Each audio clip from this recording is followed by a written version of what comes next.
ঐতিহাসিক নাগরি সেন্ট তলেন্তেনো গির্জা, বাংলায় পর্তুগিজ সেটেলমেন্ট বা মঙ্গলবাণী প্রচারের আতুর ঘর, শুরুর অনেক কিছু। যে কয়েকটি স্থানের মধ্যে প্রসিদ্ধি পেয়েছে, ইতিহাসে নাম রয়ে গেছে, সেই গির্জাটি অনেক প্রতীক্ষা প্রচেষ্টার পর বর্তমানে এর সংস্কার কাজ শুরু হয়েছে। সম্ভবত মূল কাঠামোটি অবিকৃত রেখে যতটুকু সম্ভব ভিতরে ও বাইরে সেটাকে নতুন করে কাজ করা হচ্ছে। আমাদের সবার পরিচিত প্রিয় চৌধুরী কনস্ট্রাকশন এই কাজটি করছে। আমরা দেখতে পাচ্ছি প্লাস্টারগুলো সরানো হয়েছে, আরও হয়তো কাজ হবে।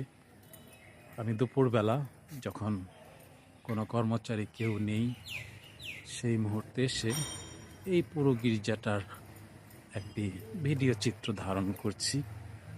হয়তো কাছেও দূরে যারা আছেন, তারা সেটা বুঝবেন, দেখবেন। কাজটি হচ্ছে এবং আশা করি একটি মানসম্মত দীর্ঘস্থায়ী প্রকল্পই বাস্তবায়িত হবে। প্রচুর অর্থের প্রয়োজন। স্থানীয় ফাদার নিজে সংগ্রহ করেছেন, ডায়াসিস করছে এবং ভক্ত জনগণের কাছেও আবেদন রাখা হয়েছে।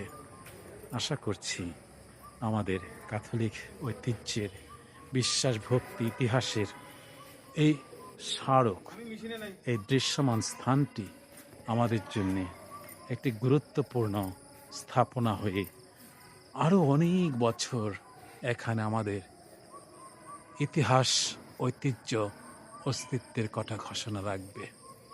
দেখতে পাচ্ছেন সেই ঘণ্টার টাওয়ারটি, যেখানে একটি ঘণ্টা ছিল, সেই ঘণ্টার অনেক কাহিনী। চুরি করে নিয়ে যাওয়া হয়েছিল সেই ঘণ্টাটি, এবং খ্রিস্টান চোরেরাই সেগুলো করেছিল। আমি ইতিহাস বইতে এইসব কথাবার্তা কিছুটা জেনেছি। আশা করছি নতুন একটি ঘণ্টা কেউ না কেউ দান করবেন, ভালো একটি ঘণ্টা এখানে আবার ঝুলে থাকবে। প্রয়োজনে, সময়ে, আমাদের সে প্রার্থনার সময় আবার বেঁচে উঠবে। একটি পুরাতন গির্জাকে আমরা কখনো পরিত্যক্ত বলে ঘোষণা করতে পারি না। আমি দেশ বিদেশের অনেক জায়গায় দেখেছি, যত পুরাতন প্রাচীন গির্জা, সেখানেই বেশিরভাগ সে বাপ্তিস্মের অনুষ্ঠানাদি অথবা বিয়ের অনুষ্ঠানাদি সেগুলো সেখানে করা হয়। তা আমি মনে করি আমাদের এই নাগরিক গির্জাটাও হয়তো একটি আরাধনা কেন্দ্র, হয়তোবা সেখানে বাপ্তিস্ম, বিবাহ এবং মৃতের সৎকারের জন্যে খ্রিস্টজাগের অনুষ্ঠানে সব কিছুই হতে পারে। এই তো আমাদের চৌধুরী কনস্ট্রাকশনের ভাইয়েরা এখানে দিবানিশি কাজ করে চলেছে। ওপরে সেই চাতালটি রয়েছে, বাঁশের চাতাল ঘিরে তারা কাজ করছেন।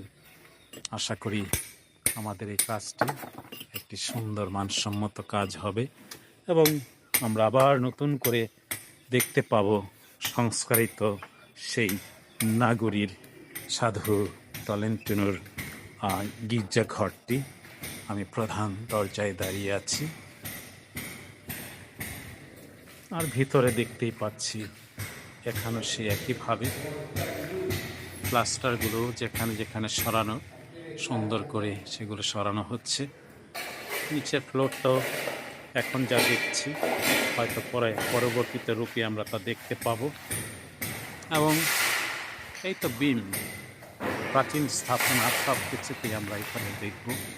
ব্যতিক্রমটা কোথায় দেখতে পারলেন? গির্জার এই ছাদ এখানে কিন্তু সমান।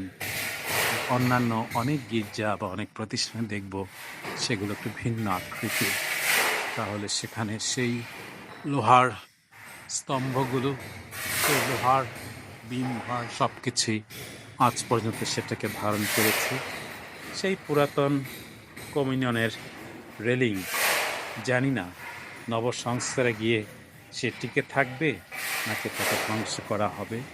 কাঠের সেই প্রাচীন কাজগুলো, সাধু সাধুদের মূর্তি রাখা, এই বেদিটি, সেখানে পূর্ণ বেদিটি এটি আছে। পাশে এটি আছে এবং সব কিছুকেই আবার সেই কাঠ দিয়ে অনেক কিছু পুনর্নির্মাণ করা হবে এবং যতটুকু সম্ভব আমি শুনেছি জেনেছি এই আলতারের পিছনের অংশটুকু সামনের অংশটুকু যেখানে যেখানে কাঠ ছিল সেখানে ফ্লোরের মধ্যে কাঠ দিয়ে কাজ করা হবে। আমরা জানি উপাসনালয়ে কিছু কিছু জিনিসের ব্যবহার একান্ত প্রয়োজন, তাহলে এখানেও সেটা ঘটবে, সেটা থাকবে বলে আমি আশা করছি। আমি এই পিছনের বেদি থেকে সামনের বেদি থেকে এই গির্জার এই ছবিটি নেওয়া শেষ করছি। আপনাদের সবাইকে ধন্যবাদ।